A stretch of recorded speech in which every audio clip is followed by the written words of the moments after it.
Bolsonaro começou a me encher o saco.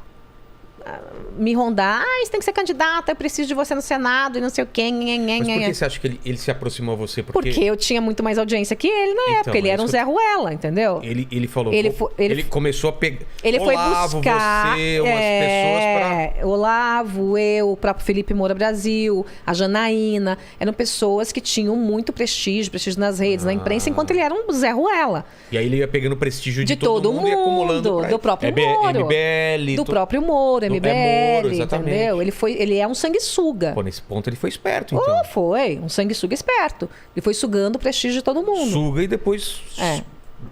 Fala, Lene. Não, ele tá pedindo pra pegar o Rony aqui. O Rony? O Rony pra pode. ele. Coitado aí, pega cara. Ali. Pô, deixa o cara sem... Ele tá passando vontade aqui. Tem aí, aqui, ó. Tá passando fome, coitado. Passando fome. Coitado, tá passando fome. Hoje tem, hein, Lene? Os dois bebendo aí. Hoje tem! Não, todo dia tem, meu filho. Não Ô, é hoje, louco! Todo dia tem, rapaz. Ó, peraí. Você acha que eu vou casar pra quê? Pra dar folga? É ruim, hein? Tem de papel passado. Até entendeu? perdi o fio da meada. A gente tá falando... Que o Bolsonaro foi esperto de se aproximar de todo mundo. Começou a me ligar muito. Mas você já estava associada a Nunca. uma mulher de direita? Não, de direita sim. Conservadora e tal. Você assumiu isso e... Liberal conservadora, então, né? Isso desde o começo, E lá atrás? E o meu conservadorismo é suave. Não é radical, retrógrado. Não tô defendendo aqui que jovenzinha de 25 anos case mocinha. Não é isso. Conservadorismo é mais um... É burrice, entendeu? Assim, a minha questão é mais assim... reacionarismo, né? A minha questão é assim, olha, eu nunca vou levantar uma bandeira a favor do aborto, ainda que eu entenda que a discussão tenha que ser feita, e por mulheres, né? Mas é uma questão pessoal minha. Eu também não vou condenar o fogo do mármore do inferno alguém que passou por uma situação e eventualmente tomou uma decisão que eu considero errada. Mas as pessoas sofrem as coisas. A gente não pode ser radical, céu, inferno, entendeu? Mas você se viu conservadora desde lá do começo? Sempre. Ou foi uma coisa que... Não. Ou no começo você era mais... Não, sempre eu tive um conservadorismo leve. Tá. E um liberalismo profundo na economia. Profundo, sempre, profundo. Eu defendo... Estado pequeno... Eu defendo o fechamento de estatal antes de eu pensar em ser jornalista de política. Entendi. Entendeu? É uma coisa assim que... Criança eu defendia, sabe? Menos tributos, sem entender direito o que era aquilo, mas eu sabia que aquele peso do Estado era muito ruim para as pessoas. Então é uma coisa meio que veio no meu DNA. Entendi. Não foi uma coisa, você aprendeu tal e depois virou isso. Não, eu já era aquilo. Eu aprendi mais. Eu fui me aprofundando naquilo que já tinha no meu DNA, né? Intuitivo. Então, acabou que o Bolsonaro me ligou muitas vezes. Na época, eu estava viajando pelo impeachment da Dilma o Brasil inteiro. Eu me lembro muito de um dia que ele era Zé Ruela, ninguém dava tanta bola para ele, que eu estava em Copacabana, discursando em cima de um caminhão de som e pá, fora PT, impeachment da Dilma, e o povo lá gritando tal. Daqui a pouco eu vejo alguém de um barrigudinho assim, de mão cruzada e chinelo Raider. Era ele. Lá embaixo.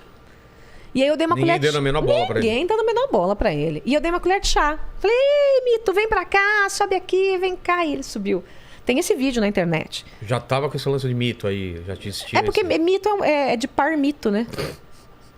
Mito. Mas sério? Sério. Não. Sério. Para. Mito é de par mito. Sério? Nunca ouvi isso daí. Mito é de mesmo? par mito. Porque quando ele tava no exército, ele tinha as perninhas muito brancas, que pareciam uns palmitos. E como ele é jacu, chamavam de par mito. E aí de par mito virou mito. Entendeu? Não tem nada a ver com cara, top e tal. Não, é de par mito, gente. É só isso.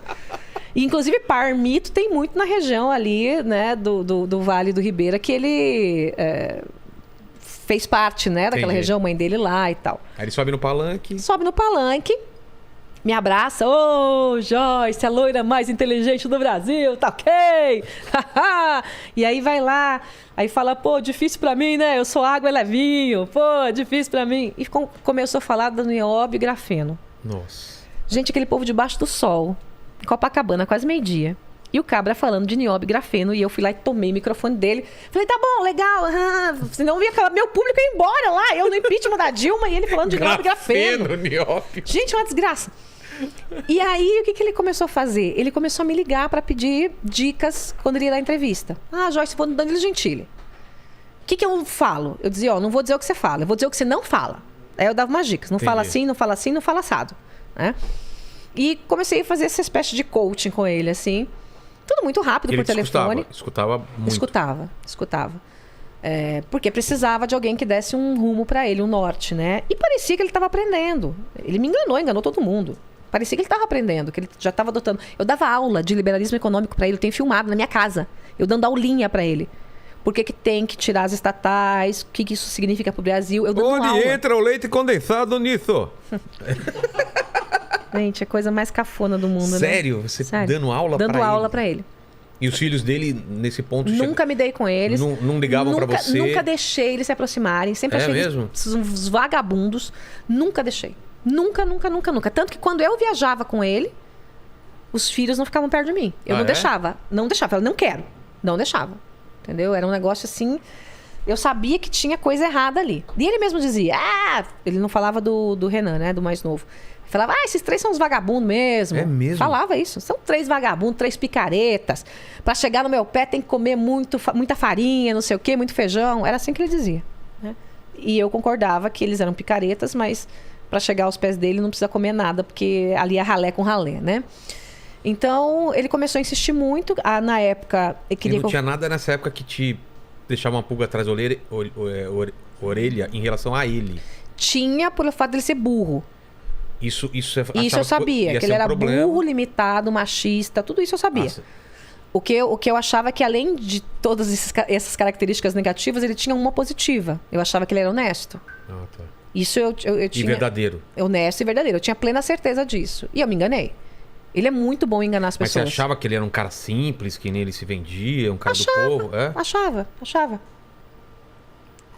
Pelo menos ele fazia muita força para demonstrar isso. Entendi. Quando falava comigo. Ele foi na minha casa, inclusive. Ah, é? Bateu lá no Piauí. Eu tava no Piauí com meu marido. Ele foi lá para me intimar a ser candidata. Foi lá... Como foi feito o convite? Qual era a ideia, assim? Tipo... Sair candidato ao Senado. É? Era isso que ele queria. Logo de cara. Quero você ao Senado, tal, pronto, acabou. Ele dizia, o Olímpio vai ser candidato, mas vai desistir na última hora, que ele veio mesmo pra Câmara e tal. Aí ele pediu pra escolher meu suplente. Disse que o Marcos Pontes seria meu suplente. Eu falei, tudo bem, é um bom nome. E eu fiquei naquela coisa, vou, não vou, quero, não quero, não sei. Conversei muito com meu marido sobre isso. Conversei muito com Deus, porque eu gosto de dividir essas coisas.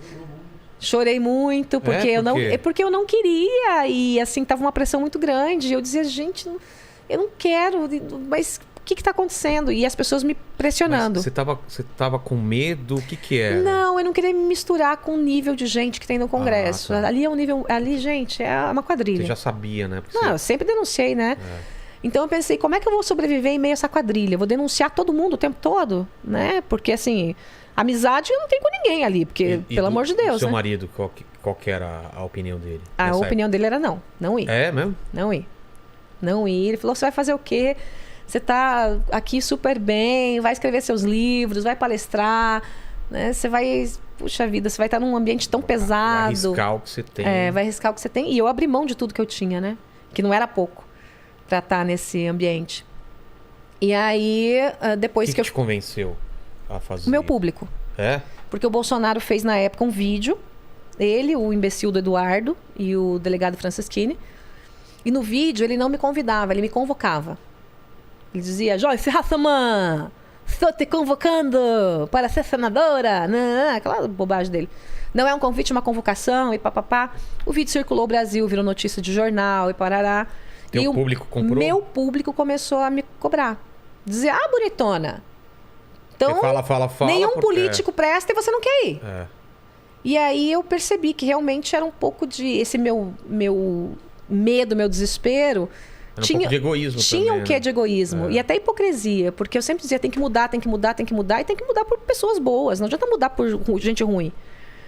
E eu falei, eu vou. E aí, meu filho, minha vida virou um inferno. Eduardo começou a me perseguir. Tentou me expulsar do PSL. Não, mas logo no começo? Logo no começo. Por quê? Porque o ciúme dele é desesperado. Ele deve dormir e acordar possessiva. Ele dorme e acorda pensando em mim. Entendeu? É uma coisa, assim, absurda. Aí tentaram me expulsar para eu não ser candidata ao Senado. Aí o Bolsonaro me ligou. Falou assim, Joyce... Ele comprou a briga, então, com os filhos nesse ponto? Sim. E ele não deixou me expulsarem na época, porque ele precisava de mim, não é porque ele é bonzinho, não, tá? Mas te expulsar baseado em quê que eles estavam Baseado querendo? em nada. Baseado que um dia teve um evento que foi na região ali de Ribeirão, em Araçatuba, mais precisamente. Tá. E nesse evento, o presidente do LIDE lá falou, olha, nós precisamos da Joyce governadora do estado de São Paulo. É muito mais do que Senado, ela tem que ser governadora do estado de São Paulo. Aí todo mundo aplaudiu, tal, eu levei na brincadeira, aí parará. E aí eles viram isso como uma grande traição. Mentira, né? Era um motivo que eles queriam. E fizeram uma junta lá de picaretas para tentar me expulsar, com o Eduardo liderando. Não conseguiram, lógico. E eles precisavam de mim. Do PSL, né? Precisavam de mim porque tinha que fazer bancada. Né? E aí o Bolsonaro pediu para eu ser candidata a deputada e não ao Senado, se eu podia abrir mão do Senado. Eu falei, gente, eu abro mão de tudo, eu nem quero estar nessa vida. E aí fui... Mas ele não deu essa versão de que era traição nem nada. Foi só porque ele achava que estrategicamente era melhor? Não. Na verdade, ele não queria, ele nem sabia história direito. Ele só não queria que me expulsasse. Então, mas qual foi a justificativa para ele fazer essa mudança de convite para você, de senadora para... O Olímpio. Porque na época, o Olímpio começou a crescer muito nas pesquisas, entendeu? E o Olímpio seria um voto decisivo para eu não ser expulsa, entendeu? Entendi. Então, ele fez... Ele fez o ajeitamento ali da coisa, né? E aí eu fui para deputada, virei a mulher mais votada da história da Câmara dos Deputados. Quantos votos? 1.078.666. E aí, imagino que... Todas as mulheres ficaram muito felizes com isso, as feministas. Claro, batendo palmas, assim, aplausos com louvor. Não é? Sempre que não. Então. Não. Pois é. Uma ciumeira, uma coisa de roer cotovelo, né? É um negócio de louco. Era uma coisa para ser celebrada, né? Independente se você gosta ou não, se é da seu espectro ou não, é uma coisa, a mulher mais votada de todos os tempos. É. E aí, quando eu entrei para a Câmara... E para política... Então, como que foi? Eu senti, meu lugar é aqui, porque eu vou combater a vagabundagem de dentro, não é de fora mesmo? Como eu combatia. Porque eu combatia de fora para dentro, né? Quando chegava lá dentro, o que acontecia? Eles se juntavam... Você acha mais fácil lá de dentro? É mais fácil. É mesmo? É mais fácil. Ainda mais com os meios que eu tenho, que além de eu estar lá dentro, eu tenho meus meios de comunicação, né? Ah, tá. Então eu consigo fazer duas investidas, de dentro e de fora. E lá dentro eu sei tudo. Então, quando eu subo na tribuna, levanto o dedo em riste, digo, você é vagabundo, ninguém contesta. Porque eles sabem do que eu tô falando. Você, como jornalista, eles podem te calar, tentar te calar, mandar embora, fazer pressão. Então, o fato de eu ter a imunidade parlamentar, que eu acho que é a única coisa que o parlamentar tinha que ter. Não tem que ter foro, privilegiado, essas porcaria, nada. Explica pra gente, porque tem, cara, é muito termo e às vezes a gente confunde. O que é imunidade e o que é o foro privilegiado? Imunidade parlamentar é o direito de você falar na tribuna. Quando você fala na tribuna, qualquer coisa. Você pode falar qualquer coisa, que não extrapole, lógico. Você não vai subir lá e falar como o Bolsonaro falou pra Maria do Rosário, eu não te estupro porque você é feia. Não é isso. Porque daí é um crime.